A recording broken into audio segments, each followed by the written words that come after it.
ከእንቅልፍ ነቃህ፣ ስልክህን ከፈትክ። መጥፎ ዜና አነባለሁ ወይም እሰማለሁ የሚል እቅድ አልነበረም። ግን ድንገት አንድ መጥፎ ዜና ሳትፈልግ ቀልብህን ይስበዋል። ይሄ እንኳን ባይገጥምህ ፕሮፋይልህን ቼክ ለማድረግ ብቻ ገብተህ ድንገት አንድ የተሰጠ መጥፎ ኮሜንት ብዙ ካደነቁ ሰዎች ይልቅ ትኩረትህን ይወስድብሃል። ከዛን ከ10 ደቂቃዎች በኋላ ገና በጠዋቱ ሙድ ይበላሻል። መጥፎ ዜና ወይም ወሬ አያዝናናንም፣ ነገር ግን እጅግ ትኩረታችንን ይወስድብናል። ለምንድን ነው? በዛሬው ቪዲዮአችን ይህንን የምናይ ይሆናል። ሰብስክራይብ ማድረጋችሁንና የደወል ምልክቷን መጫናችሁን አትርሱ። አብራችሁን ቆዩ። አንድ መጥፎ ወሬ ላይ አተኩሮ የተነገረ ነገር ከጥሩዎቹ አብልጦ ሲወጣ ይታያል። በዓለማችን ታሪክም አንድ መጥፎ ነገር ከተከሰተ ከጥሩ የበለጠ ይዘገባል፣ በሚዲያውም ሁሉ ይናፈሳል። መጥፎ ዜና ትኩረት ስጡኝ፣ ቅድሚያ ለኔ የሚል ይመስላል። ለምሳሌ የሆነ አንድ ሰው የአንድን ሰው ሕይወት አዳነ የሚል ገጽ ቢገጥም ጭንቅላትን ነቅንቀ ብቻ ስክሮል አድርገህ ታልፈዋለህ። ነገር ግን የሆነ አንድ ሰው ትልቅ ወንጀል ፈጸመ የሚል ገጽ ጋር ስትደርስ ትቆማለህ፣ ታነባለህ፣ ቪዲዮም ካለው ትከታተላለህ። በዛ ላይ ቀድመ ካነበብከው ሕይወትን ካዳነው ግለሰብ ይልቅ ወንጀል የፈጸመውን ሰው ፊት አትረሳውም። አእምሮ ውስጥ ይቀረጻል፣ ይቀመጣል። ይሄ የሚሆነው ጥሩ ወይም መልካም የሚባሉ መረጃዎች ስለማይጠቅሙን አይደለም።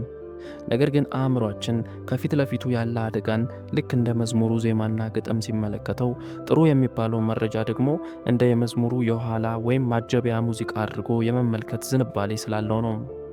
አንተ ሚዲያዎችን ስትከታተል ምን እየተካሄደ እንዳለ ለማወቅ ያህል ብቻ ነው ትል ይሆናል።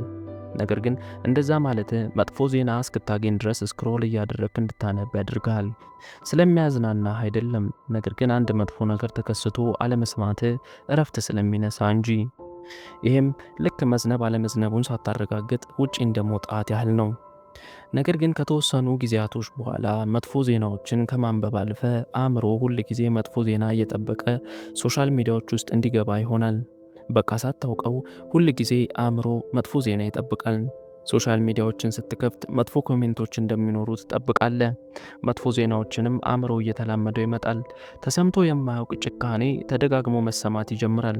ሕይወት ምንም ባይለወጥ ባለበት ሰላም ቢሆንም እንኳ ዓለማችን ግን የበለጠ እየጨለመች መታየት ትጀምራለች።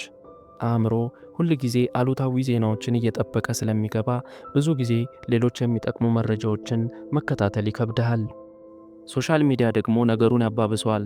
ሲጀምር 3 ወይም 4 ተከታታይ መጥፎ የሚባሉ መረጃዎችን ከተከታተልክ ቀጣይም እንድትሰማው ሌላ መጥፎ መረጃዎችን ሆነ ብሎ የፊት ገጽ ላይ አስቀምጦ ይጠብቃል። አንተም ወዲያው ትሳብና ትገባበታለህ።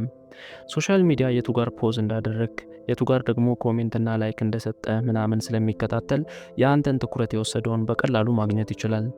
ለምሳሌ ስለ ስርቆት ያሉ ታሪኮችን የምትከታተል ከሆነ እነርሱን ያቀርብልሃል። ከዛ አእምሮ ይሄ በጣም ጠቃሚ ይመስላል ሲል የሶሻል ሚዲያ ሲስተሙ ደግሞ አረ ከሱም የባሰ አለ ብሎ ሌላ ያቀርብልሃል ማለት ነው። አንድ ማስተዋል ያለብን ነገር ሶሻል ሚዲያ ምንጊዜም ለእኛ የሚጠቅመንን ነገር እንደማይጠይቀንና እንደማያቀርብልን ነው። የሲስተሙ ጉዳይ ለእኛ የሚጠቅመውን ሳይሆን የእኛን ትኩረት የወሰደው ነገር ነው። እንዴት እናተኩርና ከዚህ ነገር እንውጣ? አሉታዊ መረጃዎች ሁል ጊዜም አሉ። እንደሌሉ ማስመሰል አንችልም። ነገር ግን አንድ መጥፎ መረጃ ከተከታተልን በኋላ ምን አይነት ስሜት እንደተሰማን ራሳችንን መጠየቅ አለብን። አእምሯችን ለአሉታዊ መረጃ የተሳበ እንዲሆን መፍቀድ የለብንም። ቀጣዩን ከማየታችን በፊት ቆም ብለን አንዱ መጥፎ መረጃ አይበቃኝም ወይ፣ ሌላ ለምን እጨምራለሁ ብለን መጠየቅ አለብን።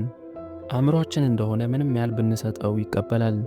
ሁሉም አሉታዊ መረጃዎች ጠቃሚ ናቸው ማለት አይደለም የሚለውን ለራሳችን ልናስታውሰው ይገባናል።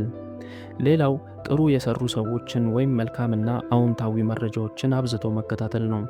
በዚህም ሶሻል ሚዲያ አሉታዊ መረጃዎችን ሁሌም እንዳያቀርብልን ማድረግ እንችላለን። አእምሯችን አሉታዊ መረጃዎችን ስለሚወድ አይደለም የሚከታተለው፣ ነገር ግን ራሱን ለመጠበቅ ወይም ንቁ ሆኖ ለመጠበቅ ስለሚጥር እንጂ። እነዚህን ነገሮች ስንረዳ በአሉታዊው ነገሮች ከመነዳት ይልቅ የሚጠቅመንን ነገሮች ይዘን መውጣት እንችላለን። ይሄ ቪዲዮ ጠቃሚ ሆኖ ካገኙት እንደዚህ ያለ መረጃ እንዳያመልጦት ሰብስክራይብ ማድረጉትን ያስታውሱ። እኛ እዚሁ ጋር በቃን። በቸር ቆዩን።